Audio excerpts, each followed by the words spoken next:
Hey, what's going on, guys? So, normally I don't do just like riffing videos or I'm just talking about stuff, but, we had that big Nintendo Partner Showcase Direct last week, and going into the Direct, a lot of people were kind of joking. They called it the Keycard Direct, mainly because a lot of companies have been talking about how we're going to be doing keycards for the Switch 2 because, there's not really many good options for full games going on the card, and I'll talk about that a little bit later in this conversation.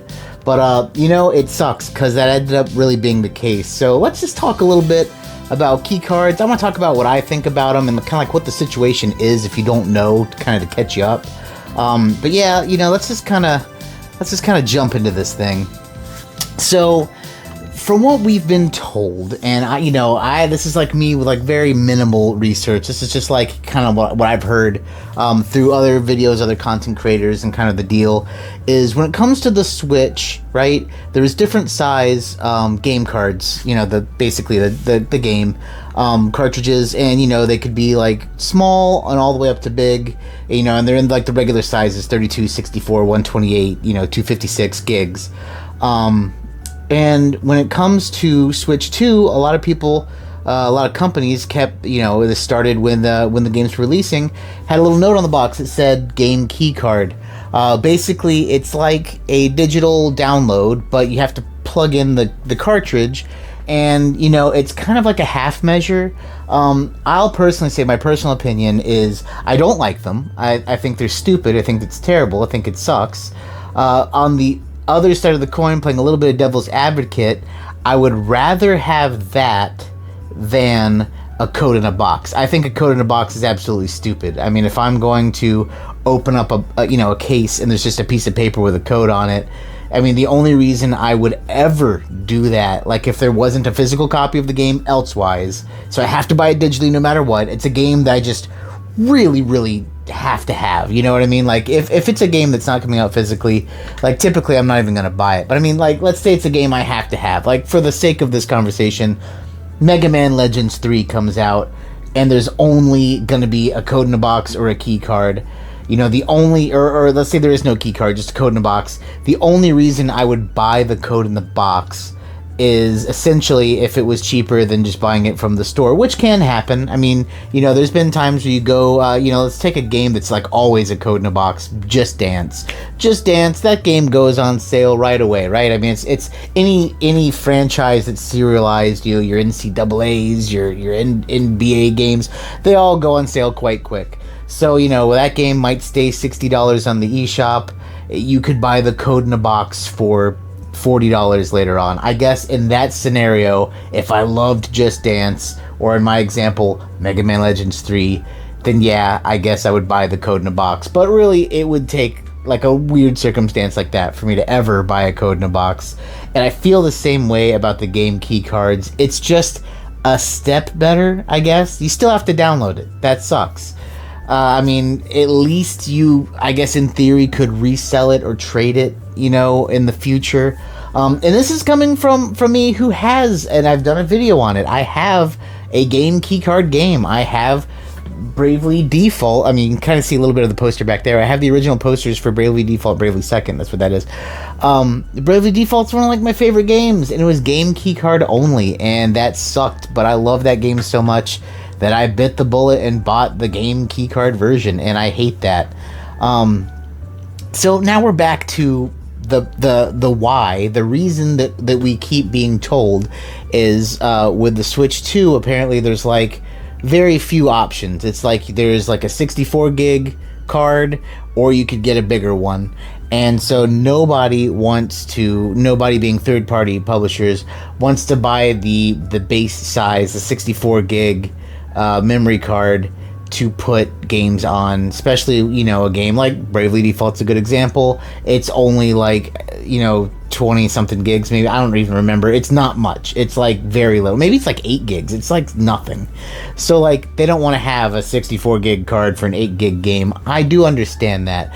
What I don't like is the fact that me, the consumer, like you've already bought the box. You've already bought a cartridge of some sort.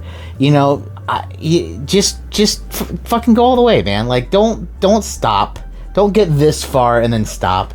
I mean, because once again, and I've done videos on this, actually, pretty good on the channel, with the Wii U shutting down and the 3DS eShops shutting down. I showed you how to, maybe not so legally get those games on your system. Eventually, and it's going to be years from now, but eventually the Switch will shut down. And without the ability to, get that cartridge and plug it in, you're going to be SOL, and the key cards are going to be the same thing. Like, yeah, you have the key card, but the key card to what? There's no eShop. There's no way to do that. And it sucks because, like, a lot of games I really like are coming out on the Switch 2, and they're going to be key cards. Now, they have a workaround, kind of, for some games, some companies. But the thing is, we don't know how it's going to play out. And I'm actually going to follow up to this point later on in the year. So, back to the Keycard Direct. Square Enix had a huge showing. A lot of really good games. By the way, that Elliot game, I played the demo, beat it like 100%, all the secrets. Super cool. It's like Zelda, like not Ocarina of Time, like Link to the Past, but like on drugs. Like, it's just like, whoa, man. The HD 2D graphics with an action RPG, super awesome. But I have been playing the Octopath games, since they came out, and I've got the collector's editions of Octopath Traveler 1, Octopath Traveler 2, and Project Triangle Strategy, and they all come like a cool, like, grimoire book type thing for you to put them in. And a lot of these HD 2D games are doing that, including the Dragon Quest 3, and then it has a spot for 1 and 2. It's really cool. This is the workaround that I think Square is doing and some other companies are following, and that is that they are allowing for an upgrade path for the Switch 1 version. And I say that because that just happened with Dragon Quest 3 HD 2D. Free upgrade, by the way. If you haven't checked it out, check it out. It's really cool. They added performance mode and graphics mode, and you can get 60 FPS pretty solid on the Switch 2, and it's very, very noticeable. But what I'm thinking is if you look at a lot of games that are coming out, the Switch 1 version is on the cartridge, the Switch 2 version is a game key card. And I say I'm going to get back with you on this because I plan on buying the Switch 1 version of Dragon Quest 1 and 2, and I have already pre-ordered the collector's edition of Octopath Traveler 0 that just got dropped. But I got the Switch 1 version because, once again, the Switch 1 version, it's all on the cartridge. The Switch 2 version is not. And now I say I don't know if it's going to happen or not because they did this for Dragon Quest 3 HD 2D. There's no guarantee they're going to do it going forward. They might be like, hey, I don't care that you bought the Switch 1 version. If you want the bibbles and bobbles and bells and whistles, you need to also buy the key card, or you should have bought the key card. I hope that's not the case. My thought is if they do go the route of a free or even a paid, but I would hope a free upgrade for the Switch 2, then it's not ideal because you're buying the Switch 1 version and then you have to download a patch. So, like, in the future when things shut down, you're still getting shortchanged if you haven't downloaded that. At least you'll be able to play the game on the cartridge. So, like, at a minimum, I can play a Switch 1 version on the Switch 2. At a maximum, I hope at least they have that patch on there, or maybe they have that patch on the cart. We don't know. We have no idea, but I'll let you know because I'm obviously going to get it, and I'll we can kind of follow up and see if they are cool about that. But on the other shoe on the other foot, as they say, some companies are actually taking the conversation and changing their minds. A good example would be Sega. They said we're going to do a game key card for their new Sonic Racing, All-Star, or whatever the hell they're calling it. And, they saw the backlash of everyone else getting just raked over the coals over these stupid key cards. And they said, hey, look, we're coming out digitally in December like we plan. And if you wait till, I think it's like January, February, we're going to have a game on the cartridge all the way. So, some companies are really being like, look, I get it, we're going to do it. There you go. And then some aren't. And it's kind of funny because one thing that makes me really laugh, it's my opinion of limited run games. was used to be super high, and then like it got really low, and now it's kind of like meh. Like I buy from them when I have to. I hate the wait times. I hate the lack of transparency. I've gotten like 5 emails this week of stuff being delayed, and that sucks. But the thing that's really making me laugh right now is I forgot what game it was. But Limited Run, they do their own publishing, then they also do distribution, and like Limited Run games, literally like the fucking one thing that they're supposed to be about is game preservation and everything on the cartridge, everything on the disc. I know they kind of dropped the ball by releasing TMNT Shredder's Revenge like 8 times. Every time there's like a new update, they release a new collector's edition, which is like really kind of BS. I mean, they're in a rock and a hard place for that one, but it's still the fact they're doing collector's edition each time is really shitty. But I forgot what game it was, but they announced the game semi-recently. It was like, oh yeah, Xbox, PS2, Switch 2, and it was fucking Keycard.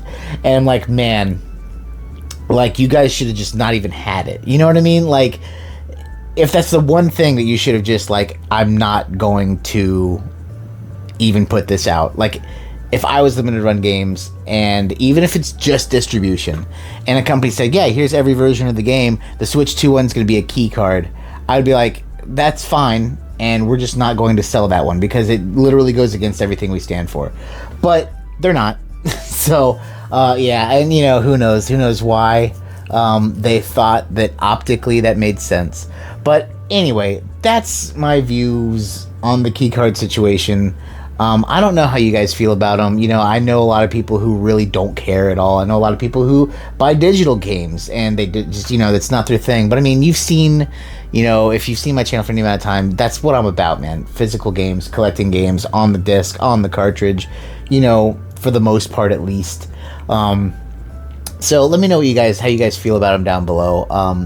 Sorry if I ranted a little bit, but it's just kind of something that's been sitting on my mind. And after watching that partner direct last week, it really was like, man, this sucks. But like I said, stay tuned on the channel, because I'm going to follow up with some of those Square games where I'm going to buy the Switch 1 version that has a Switch 2 version, and we'll see if they have a patch on them, if they come out with a patch, if it's free, if you have to buy it.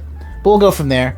But anyway, thanks for watching, guys. Thanks for subscribing. If you haven't, please do. But as always, my friends, take it easy.